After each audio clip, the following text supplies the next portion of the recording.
नमस्कार दोस्तों, India speaks daily के फॉरेन न्यूज बुलेटिन में आपका बहुत बहुत स्वागत है। मैं हूं आपके साथ रति अग्निहोत्री।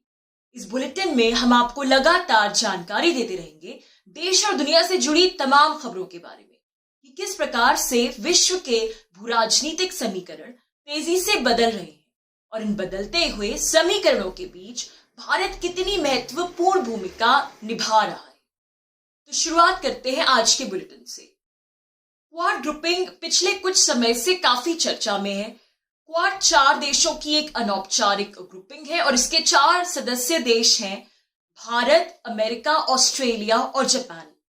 और इस ग्रुपिंग का उद्देश्य है इंडो पैसिफिक क्षेत्र की स्वतंत्रता सुनिश्चित करना, या फिर दूसरे शब्दों में इस बात को सुनिश्चित करना, इस बात का ध्यान रखना कि इंडो पैसिफिक क्षेत्र में जो चीन की विस्तारवादी नीति है, जो चीन का बढ़ता वर्चस्व है, उस पर किसी प्रकार का अंकुश लगे, नियंत्रण लगे।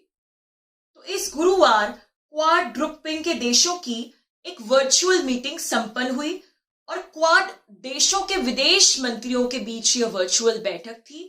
यानी ऑस्ट्रेलिया, जापान और भारत के विदेश मंत्री इस वर्चुअल बैठक में सम्मिलित हुए और अमेरिका के secretary of state Antony Blinken ने इस क्वाड की वर्चुअल बैठक में भाग लिया। तो इस बैठक में नया क्या हुआ? चर्चा तो उन्हीं सब मुद्दों को लेकर होती है कि किस प्रकार से सुनिश्चित किया जाए कि इंडो पैसिफिक क्षेत्र एक स्वतंत्र खुला क्षेत्र बने और जो कि सबके लिए बराबर हो, सबको साथ लेकर चलने वाला हो, यानी किसी एक का अत्यधिक वर्चस्व ना हो इंडो पैसिफिक क्षेत्र पर।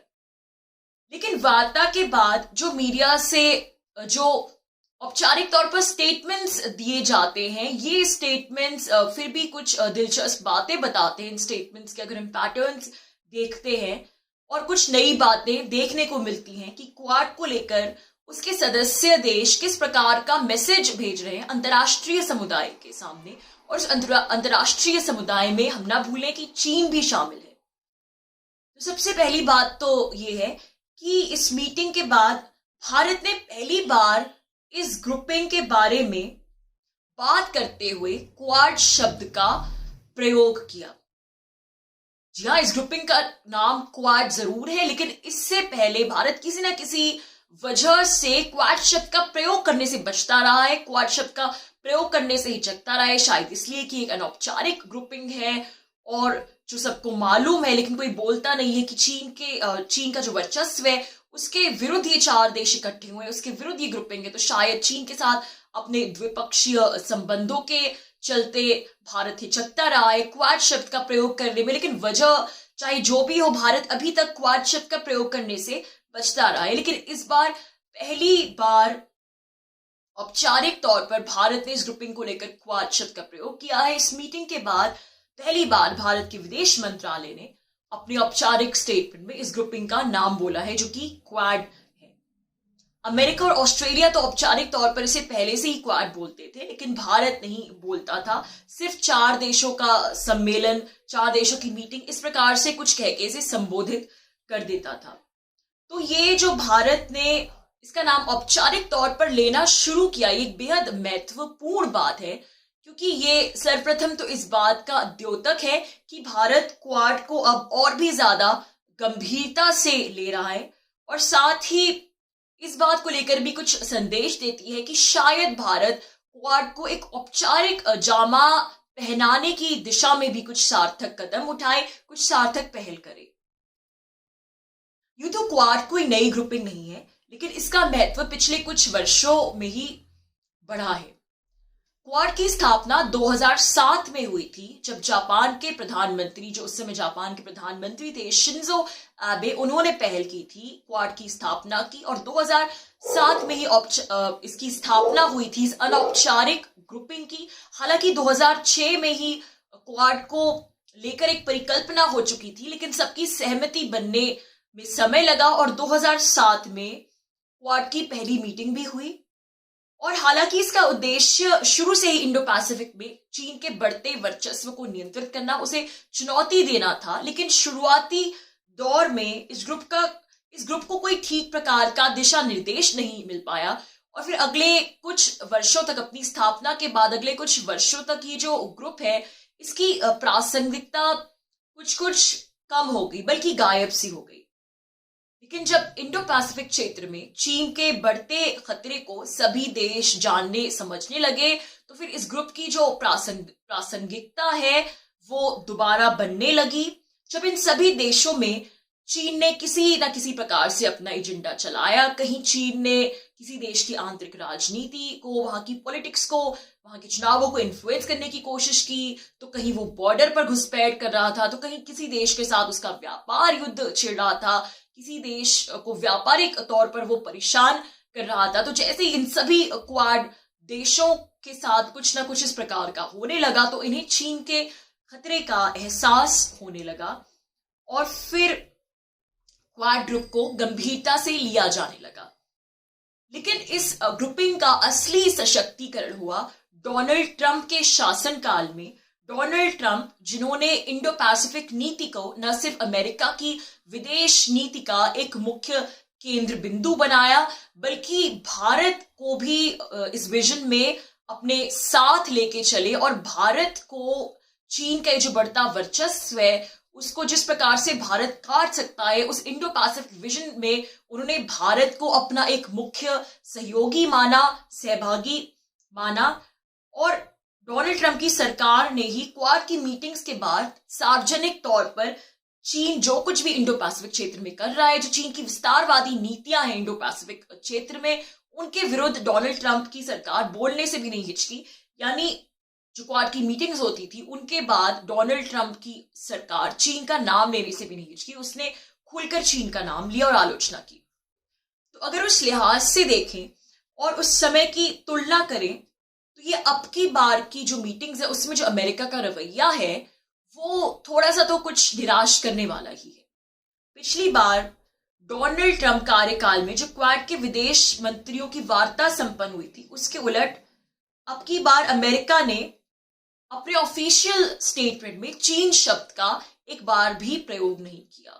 तो इससे अमेरिका की कथनी और करनी में कुछ अंतर तो साफ नजर आता है, क्योंकि जो बाइडेन एडमिनिस्ट्रेशन है, जो बाइडेन सरकार है, उन्होंने क्वाड की इस मीटिंग के पहले बहुत सा माहौल बनाया था। इस प्रकार की खबरें प्रकाशित हुई, हमने मीडिया में पढ़ी कि किस प्रकार वे भारत को भी साथ लेकर चलना चाहते हैं और बहुत सारी उम्मीदें की जा रही थी इस क्वाड की मीटिंग से कि ये जो क्वाड की ये जो मीटिंग है ये एक बहुत ही बड़ा मील का पत्थर साबित होगी क्वाड के इतिहास में, और चीन को लेकर शायद बहुत सी बातें खुले तौर पर कही जाएंगी। लेकिन ऐसा नहीं हुआ। अमेरिका ने मीटिंग के बाद औपचारिक तौर पर यह कहा कि चारों मंत्रियों ने इस बात पर विचार विमर्श किया कि इंडो पैसिफिक क्षेत्र में झूठे समाचार काउंटर करने के लिए, समुद्री सुरक्षा सुनिश्चित करने के लिए, वैश्विक शांति बनाए रखने के लिए, म्यांमार की प्रजातांत्रिक सरकार की वापसी सुनिश्चित करने के लिए और पूरे क्षेत्र में प्रजातंत्र के मूल्यों को सशक्त करने के लिए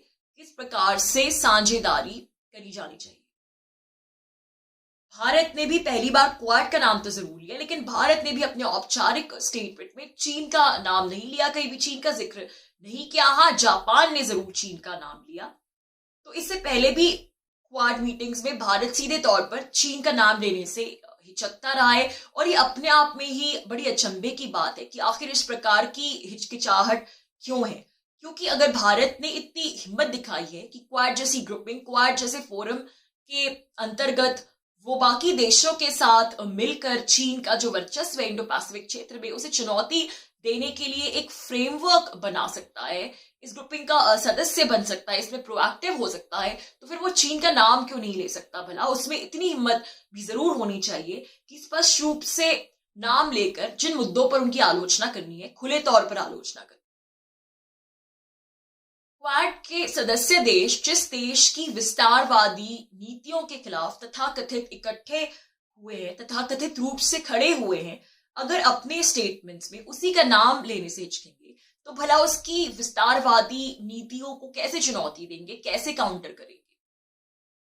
क्वाड ग्रुपिंग के देशों के विदेश मंत्रियों के बीच की यह तीसरी बैठक थी। इस प्रकार की पहली बैठक सितंबर 2019 में हुई थी और दूसरी बैठक अक्टूबर 2020 में। ये जो बैठक हुई थी गुरुवार को, अब की बार हुई है, इस बैठक में इस बात को लेकर भी सहमति बनी कि, और ये कुछ अच्छी बातें हैं जो इस बैठक से निकल के आई, अब हम इसमें से जो सकारात्मक बातें निकल के आई उनके बारे में चर्चा करेंगे कि मिनिस्ट्रियल लेवल डायलॉग के स्तर पर ये इस बैठक में निर्धारित हुआ कि मिनिस्ट्रियल लेवल डायलॉग के स्तर पर कम से कम साल में एक बार इस प्रकार की बैठक जरूर होनी चाहिए और विभिन्न वर्किंग ग्रुप्स के लेवल पर साल भर बातचीत व बैठकें चलती रहनी चाहिए, जिससे एक स्वतंत्र और मुक्त इंडो पैसिफिक का विजन कार्यान्वित हो सके। तो ये एक सकारात्मक संकेत है कि भले ही चीन का नाम नहीं लिया जा रहा है, लेकिन ये जो ग्रुपिंग है, क्वाड की ग्रुपिंग, इसे आगे बढ़ाने के उद्देश्य में, इसे आगे बढ़ाने की दिशा में, इसे फॉर्मलाइज करने की दिशा में, इसे औपचारिक बनाने की दिशा में कुछ ना कुछ कदम तो जरूर उठाए जा रहे हैं। और इसके जो देश हैं उनका जो आपसी इंगेजमेंट है क्वाड फोरम के अंतर्गत वो जरूर बढ़ रहा है, क्योंकि अभी इन 4 देशों की एक अनौपचारिक ग्रुपिंग है और जब तक ये संगठन एक औपचारिक रूप धारण नहीं कर लेता तब तक ये चीन की विस्तारवादी नीति को उस प्रकार की कोई ठोस चुनौती नहीं दे सकता। इस समय इंडो पैसिफिक का मुद्दा एक ऐसा मुद्दा है जिसकी तरफ दूसरे देशों का भी ध्यान जा रहा है।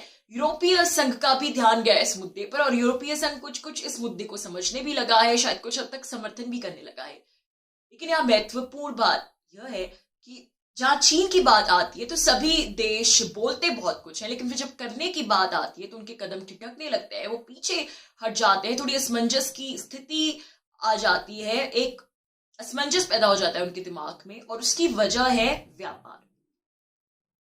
चीन ने वैश्विक व्यापार की पूरी चेन को इस प्रकार से नियंत्रित कर रखा है कि वो व्यापार रोककर या व्यापारिक प्रतिबंध लगाकर जब चाहे किसी को भी इस प्रकार से ब्लैकमेल कर सकता है और उसकी अर्थव्यवस्था को नुकसान पहुंचा सकता है। तो यही एक डर है, अदृश्य डर है, जिसकी वजह से बहुत सारे देश चीन का नाम लेने से हिचकते हैं, चीन के विरुद्ध कोई भी कदम उठाने से तो हिचकते हैं।